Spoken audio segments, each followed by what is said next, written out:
Hey folks, Jimmy here, aka Palette of the Dead. Welcome back to the channel and welcome to the latest issue of Warhammer Age of Sigmar Stormbringer magazine. Now, as per usual with all these videos, if you like them, hit that like button, subscribe to the channel if you haven't already, and of course, drop me a comment down below. I love hearing about from you guys. It goes a massive way to helping out the channel too.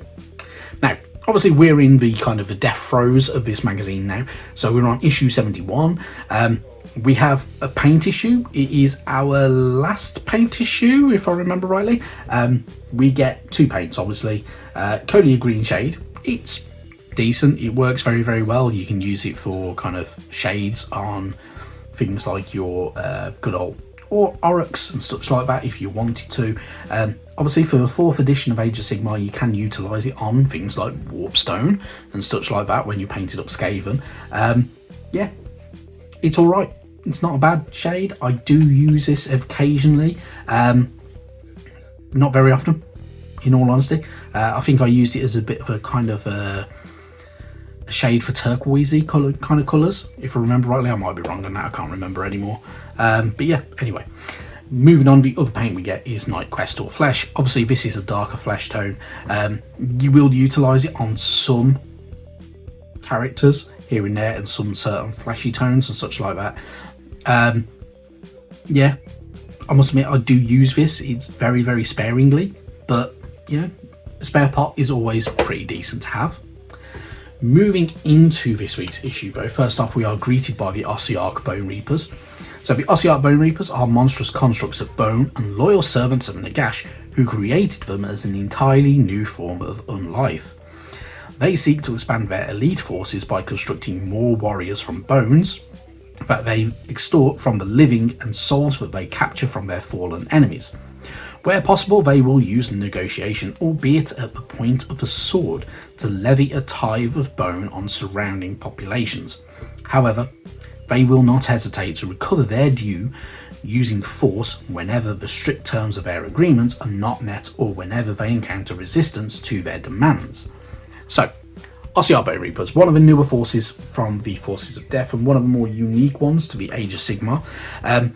Heavy plated, they use very kind of obsidian style blades, which is Naderite, if I remember rightly, that's what it's called. There are some pretty decent stories involving the Ossiarch Bone Reapers that are pretty cool, so they're definitely worth having a read into if you like your Age of Sigmar fantasy novels and such like. Definitely worth having a nosy at. But yeah, they're pretty cool, they're pretty interesting. I must admit, I did really want these guys, and I have some and I've never built them, and I've had them since when they came out. Anyway, it is what it is. So they are pretty cool. They have some really unique kind of creatures and units and some very unique looks, and they're kind of a little bit kind of in a roundabout way, kind of like the Necrons in 40k in a roundabout way. They have that kind of unique look about them, and that's kind of capturing the essence kind of look that certain minis from a good old Necrons have.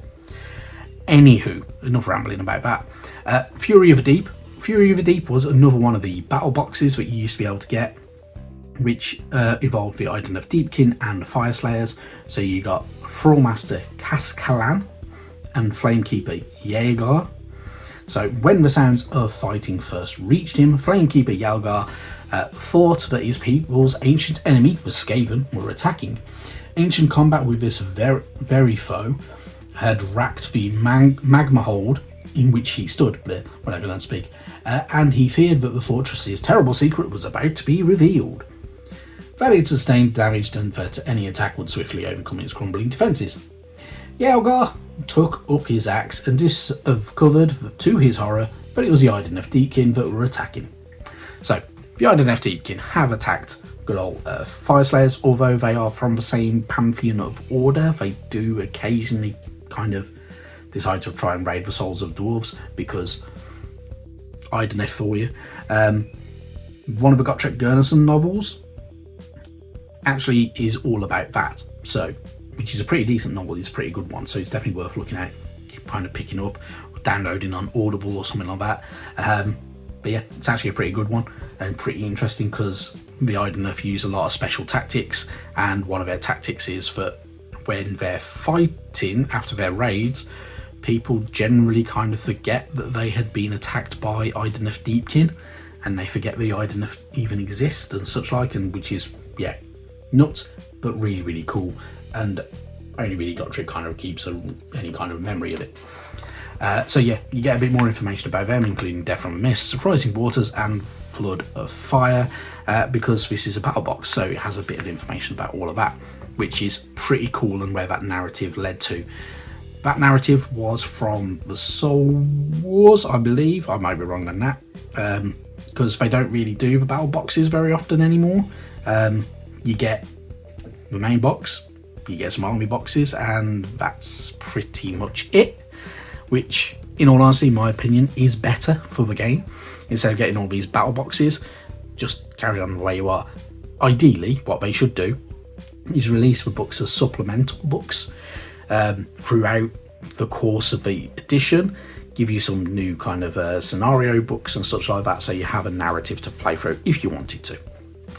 Moving on though, you get information about the good old Skaven. So Skaven, obviously the big bad of the next edition of good old Age of Sigmar. So the Skaven are cunning and vicious rat creatures who live underground. They burrow up to the surface to mount surprise attacks against anyone who stands in their way, hoping to expand their empire to one day cover all of the mortal realms. Among the ranks of the Skaven are many cunning inventors who create warpstone powered firearms, or who like to play God by devising weaponized diseases to spread among their enemies.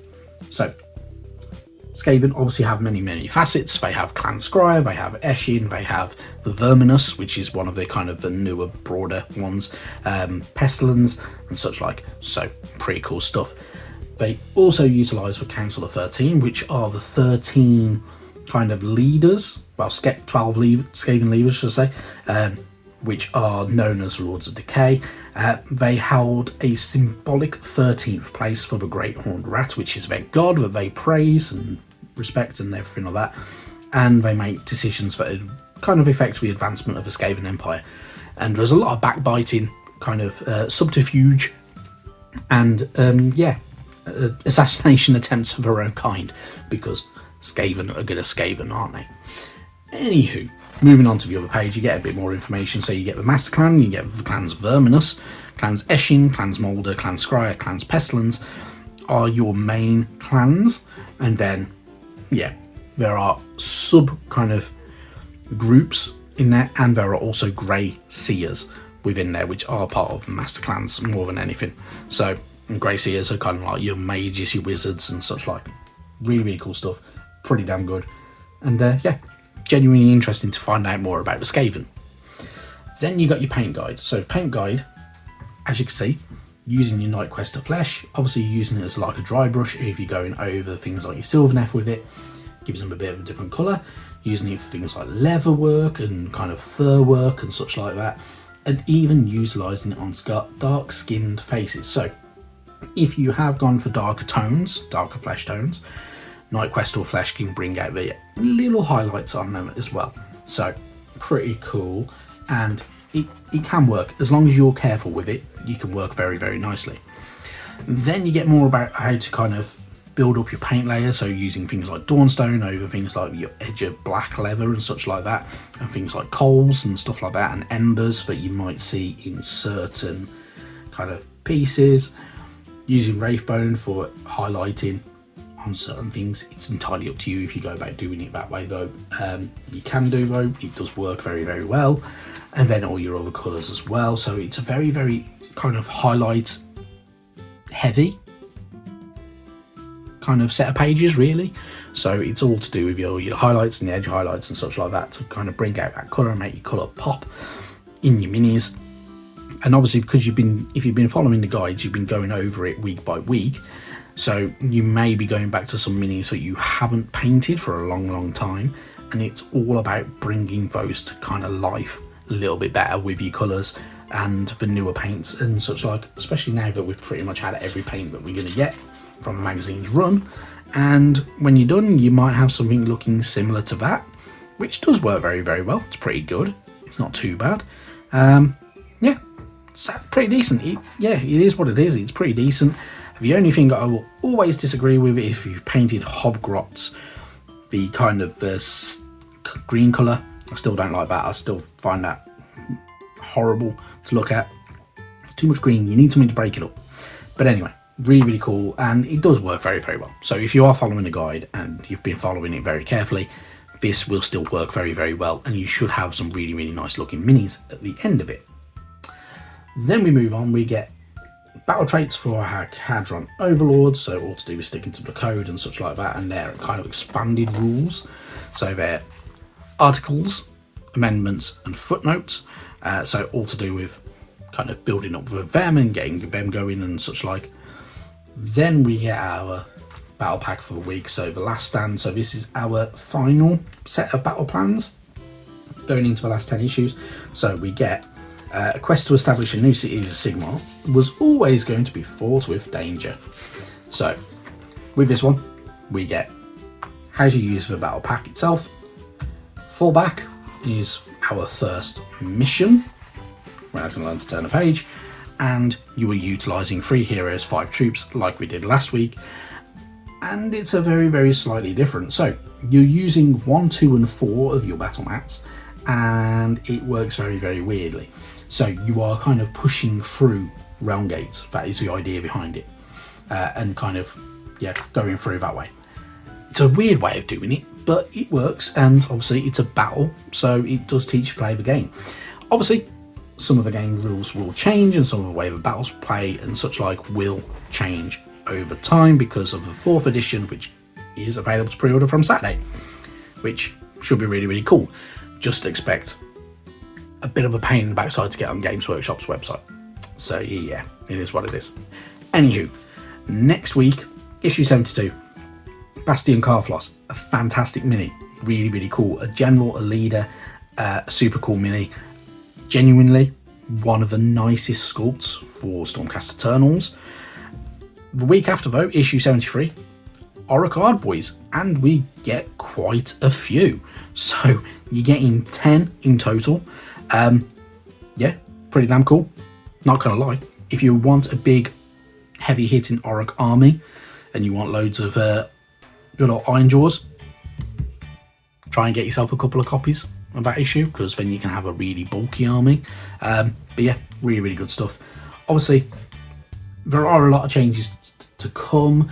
4th edition's around the corner. Obviously all these changes are coming right at the very back end of the magazine, which in a way is a good thing, because if you've been playing along with the magazine, then you will know the basic rules.